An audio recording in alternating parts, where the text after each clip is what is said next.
destination, on est sur une route pour aller dans le sud du Bangladesh. Donc ils sont en train de refaire la route en plein jour avec les machines, des rickshaws qui passent, il y a des motos, il y a des vélos, il y a des voitures et notre bus qui est tout au fond là-bas, à moitié dans un ravin. Après 2 jours de voyage en bateau, voiture, bus et moto, me voici arrivé dans un village de pêcheurs au sud du Bangladesh. Avec Azad, un traducteur et prof d'anglais rencontré à Dhaka, nous avons passé une semaine dans ce village, situé hors du réseau électrique, pour mieux comprendre les dépenses énergétiques et la vie au jour le jour, sans électricité des habitants de la région. Fine,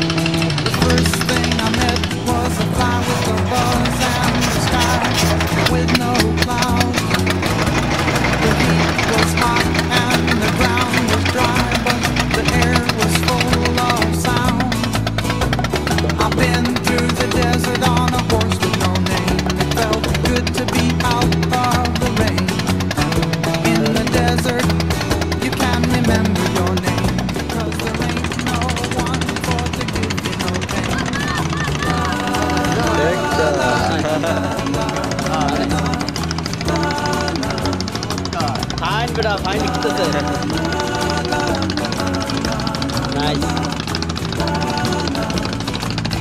After 2 days in the desert sun, my skin began to turn red. After 3 days. With Azad. Shall I say anything? Azad, my translator. Yes, present yourself.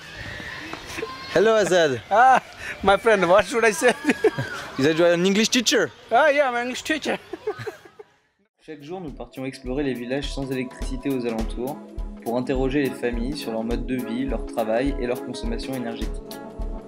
En une semaine, nous avons réussi à interroger 90 personnes. Regardons quelques résultats ensemble. Dans la plupart des maisons, les grands-parents habitent avec la famille d'un de leurs fils, c'est-à-dire sa femme et ses enfants. Ça fait entre 4 et 6 personnes dans une même habitation.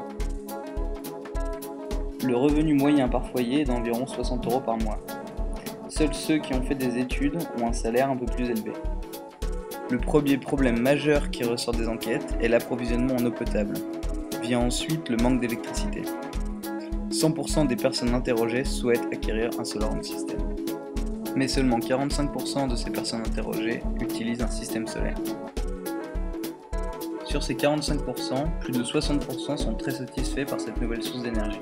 Que ce soit pour la simplicité d'utilisation, la fiabilité du système ou encore le confort qu'elle apporte à la nuit tombée. En plus de la télévision et des chargeurs de portable, la différence de luminosité entre une lampe à kérosène et une lampe électrique est considérable. Environ 17% sont plutôt satisfaits par le système, mais auraient besoin de l'améliorer, soit pour un système plus puissant, soit pour ajouter d'autres appareils électriques, comme un ventilateur ou un ordinateur par exemple. Les 20% restants ne sont pas satisfaits du tout pour plusieurs raisons. Problème de maintenance et de suivi du système, problème relationnel avec l'entreprise qui a vendu le panneau solaire, ou encore incompréhension des limites de l'énergie solaire par manque de formation et d'information. L'acquisition d'un système solaire ne change pas particulièrement les habitudes des familles. L'éclairage est utilisé à partir de 18 h et la plupart des personnes vont se coucher entre 9 et 10 h. Seuls les étudiants veillent jusqu'à minuit pour travailler. Environ 3 à 4 lampes à kérosène sont utilisées par foyer. Une lampe de 100 grammes va durer environ 8 heures. En moyenne, les dépenses des foyers par mois vont de 2 à 4 € pour l'éclairage. Allons maintenant découvrir la maison de la famille qui nous a accueillis pendant une semaine.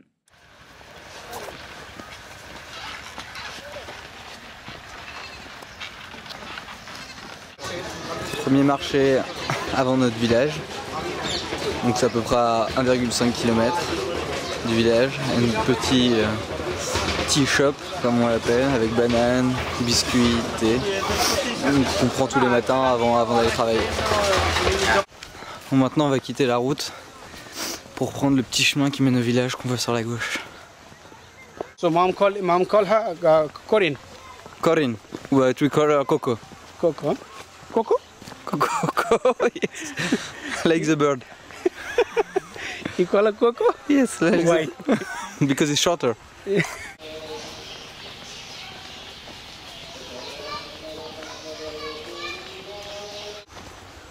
Dernier embranchement pour arriver à la maison. Left. Voilà où on prend notre douche tous les jours. Sur le petit ponton qu'on voit là-bas au fond.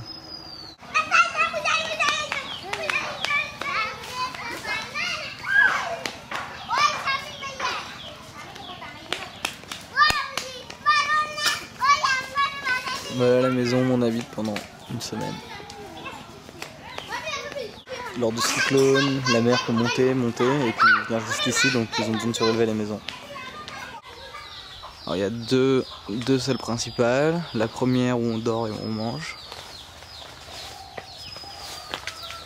Voilà, notre lit. Sur la droite. Donc pour deux, plutôt grand, avec moustiquaire.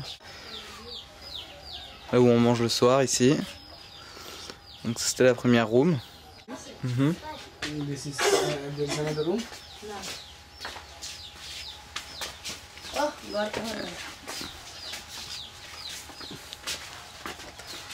It's a big son. Stay here with family. Okay. This is the kitchen.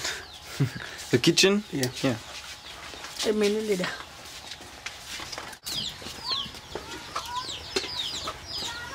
Et la cuisine.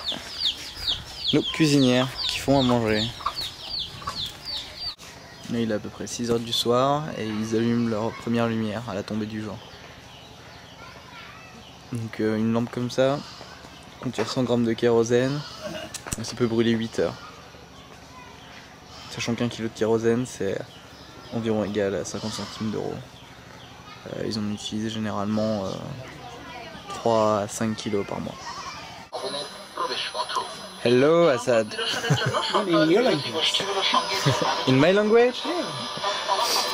Ok. Petite scène de vie le soir après avoir mangé. On écoute la radio avec le grand-père, les enfants, Azad et moi.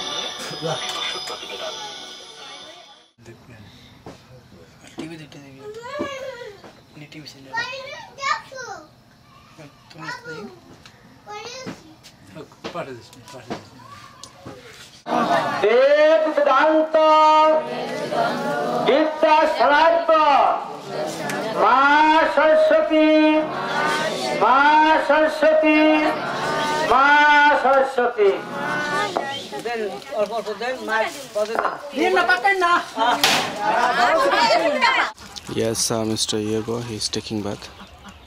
In the morning, the water is so cold. I told him not to take bath, but he didn't listen to me. So, what should I do? Nothing.